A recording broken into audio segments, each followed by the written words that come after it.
This is the city of Bradford. But why is Bradford here? I mean, why are any of us here? This is not some philosophical discussion. It's a real question. Why is Bradford where it is? To answer that, we've got to first figure out what... Oh, there's a seagull. We've got to first figure out what the name Bradford actually means. So, it's two words, Brad and Ford. So who was Brad? He's nobody. Brad is Old English for broad, and Ford is Old English for ford. So Bradford means the broad ford, the place where people could cross some water. So what was the water that the ford was fording? It was actually a beck. Well, what the heck is a beck? A beck is a stream. It's a name you find more commonly up in northern England, and it is Old Germanic. You find it in Old English and Old Norse. The word is related to the Dutch word beek and the German word back. So what was the beck originally called? Nobody knows. It's always just been known as the Bradford Beck. Now that we've got all that sorted, where is the beck today? I mean, I can't see any water here. Bradford's here. So where's the beck? Well, it is actually still here. In fact, it's right underneath me. So in this video, I'm going to be exploring those little plaques and information bits and pieces right through the old part of Bradford to follow the course of the beck. And along the way, see something of the architecture of this very historic and once incredibly rich city. So to get the ball rolling, here I am at the site of the first plaque. That's the one in the ground just over there. This area back in the 16th century was the site of a goit. I think it was a little bit further along Thornton. That was an artificial channel taken off the beck to go to a medieval corn mill just down that way. It became known as Goit Side. Back then this whole area was rural.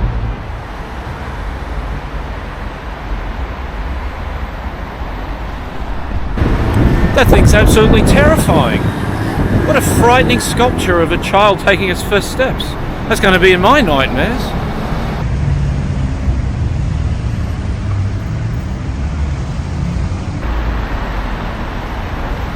I'm now standing at a traffic island. Below me is the next plaque.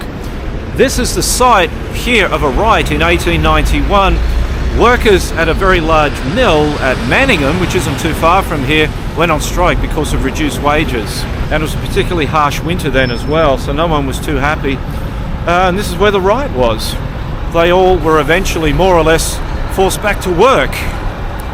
Now I've got to get across this road. Very, very busy here right now. I think it's this one.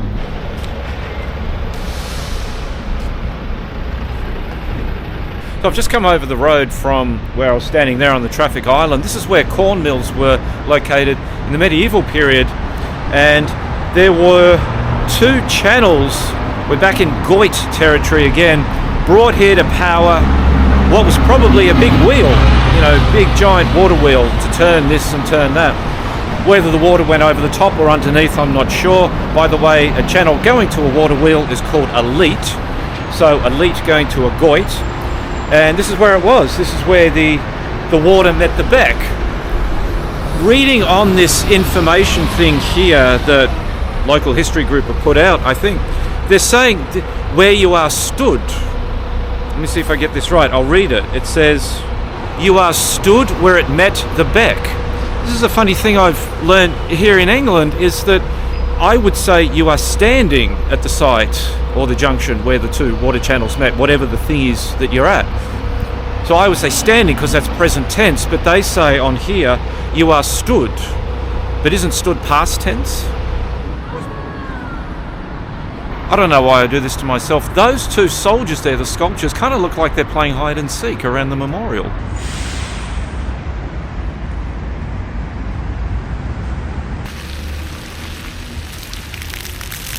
Just looking for plaque number 4. It's around here somewhere. They don't really call attention to themselves. Still looking for plaque number 4. I've come around to this little side street because the map seems to indicate that it may be around here somewhere, but I still can't see it. Well, I'm stumped. I don't know where it is. It's the site very close to of an early medieval mill in this area. The first record of it is 1295, but the plaque, I cannot find it at anywhere. It's called something to do with Saxon elders and in memory of trout. So the Beck was coming through here. It may very well have been torn up with these roadworks they're doing right here. This is where I'm going to back through here. Oh, you're all right. Yeah, I didn't want to get any of them. No, you'd make it better actually. Oh, fair. No, all right. On to Plaque 5. So this puts me out here at City Park. This opened in 2012, and the water fountain in the middle of it, which shoots up randomly, is the highest water feature in the United Kingdom.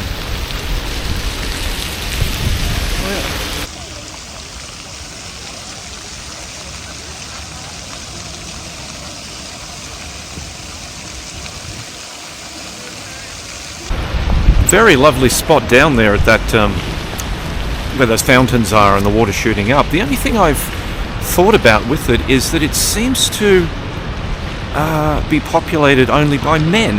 I don't know why. I've been there a couple of times now, and one was about a week and a half ago, and no women there. It's just men sitting around. Not doing anything wrong. It's free for everybody.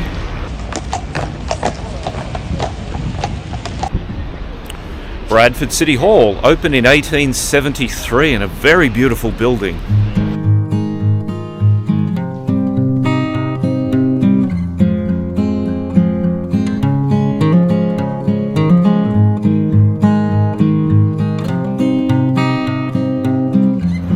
So found the next one, Plaque 5, that's just it down there. I'm on Sunbridge Road, and a little bit of information about Bradford. In 1910, in terms of GDP, this city was one of the wealthiest in Europe.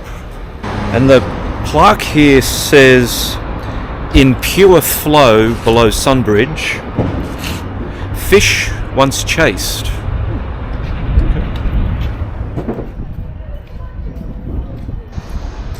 Ivegate, or Ivygate, I don't know how you pronounce it. This is one of the oldest, if not the oldest, street in Bradford. Now, the gate part doesn't actually mean that it's a gate, like a gate you open and walk through. Gate, in this instance, is Old Danish for street. So, Ive Street or Ivy Street. Still looking for plaque number 6. I think it's over there somewhere. But there's a sign over here. Huh? Are you up to mine? Hello. You filming? Filming me, yeah. It says, this sign defining the original building ownership was discovered during the redevelopment of the site summer 1996. And the sign they found was that one up there. Brown Muff and Co. Ltd. Not only can't I find Plaque 6, I can't even find Plaque 7, and they're supposed to be right near each other. But as a consolation prize at this point, I found this one, which is unrelated to the Beck. John Sharp, Dean of Norwich, 1681, was born in the year 1644 in a house formerly stood near this site. Well, I can't imagine the Beck is going uphill. Now they got attacked by a pigeon. I'll stay to the lower ground and go around this way. It's really difficult because the plaques are grey, and so they don't really stand out on the ground.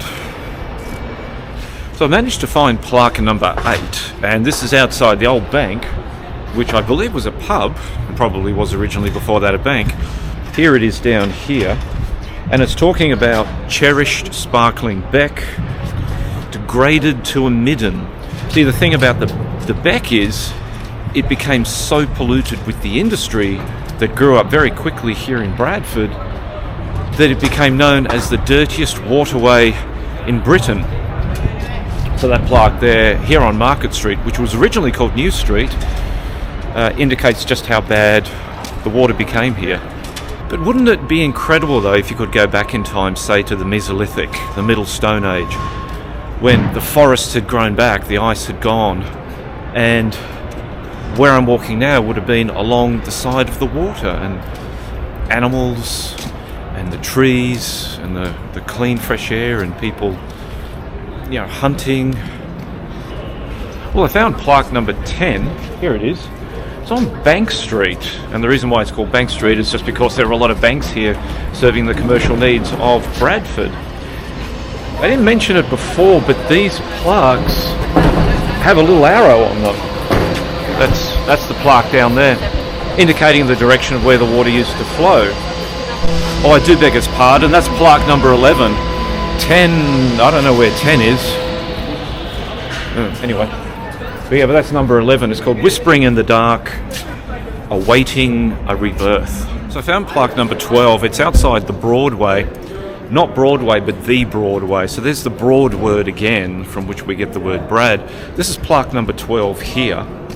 And it says water size, Eddie's races, and unseen, unremarked. So it really is a feeling of not just environmental degradation to the Beck, but also completely forgetting about it, not even caring that there was a natural watercourse through here since time immemorial. In the rush to industrialise and to build and build, the Beck became something that nobody cared about. Plaque number 13 is inside, the Broadway Shopping Centre. It's in there now. Of course, you're not allowed to film in shopping centres. It's all no-go, and I'm not even going to try to. But the thing about the shopping centre, the Broadway Shopping Centre, which is really pretty big, it's all on one level, is that in there was the site of the actual Ford. Welcome back to my YouTube channel, man. Yeah, I don't have to say it at the end now. He did it much better than I would. Subscribe to my YouTube. Subscribe to my YouTube, guys. Subscribe to my YouTube. Yeah. What's YouTube? It's called Walkabout with Rob. Walkabout with Rob. Yeah. Subscribe. Yeah. From Australia. I am. They're nice guys. The Beck actually went through where the shopping centre is now. And there was a bridge over the Beck, over the water. And that was inside there as well. I mean, not in the shopping centre, that's where it used to be. So the actual fording of the Beck, of the water, was through that way, through those doors there. Just walked out the other side of the Broadway Shopping Centre looking for plaque number 14. It's just around the corner near the Midland Hotel. Cold today, not freezing, my hands are cold, that's the main thing. And I've got gloves, but I can't wear the gloves while I'm using the cameras because it's very hard to press buttons and all that. So hands are a little bit cold, but otherwise fine. Yeah. And there's no breeze today either, which is really, really good. Anyway, we're looking for the Midlands Hotel.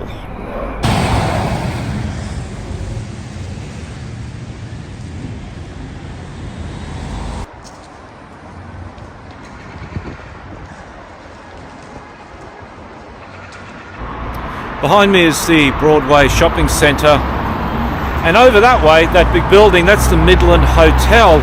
In 1905, a very famous actor died in the foyer there after a performance. Now, I've heard of comedians dying on stage, but I suppose actors can drop dead too during or after a show. There is a plaque near there. I couldn't find it. That was plaque number 14, but I did find number 15. That's right here. This here was also the terminal basis for the Bradford Canal. It was 3 miles long and had 10 docks on it. All gone now. You would never know that there was a huge canal here. But the canals were great in their day because it provided low-cost transportation, though at a very slow pace, to get goods from one industrial town to another and to ports and out to the wider world. So a huge canal round about here, filled in and gone. That plaque there, number 15, is actually the last one on the walking tour, but there's one more place that I want to go to, and it's just up ahead.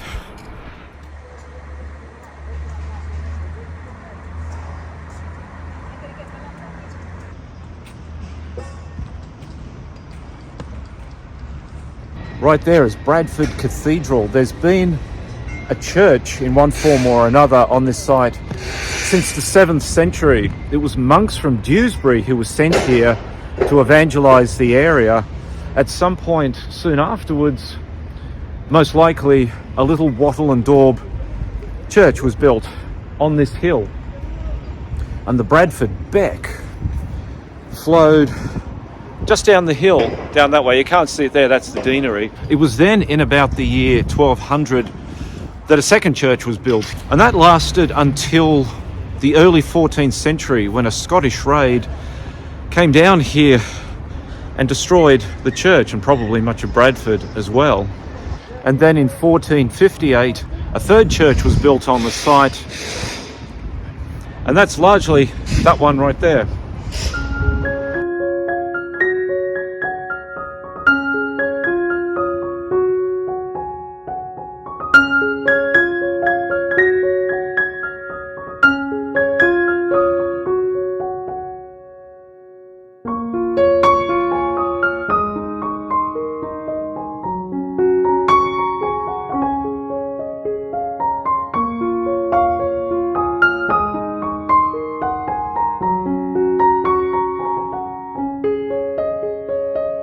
There we are, there's the history of the Bradford Beck. I chose this because it touches upon so many other parts of Bradford history.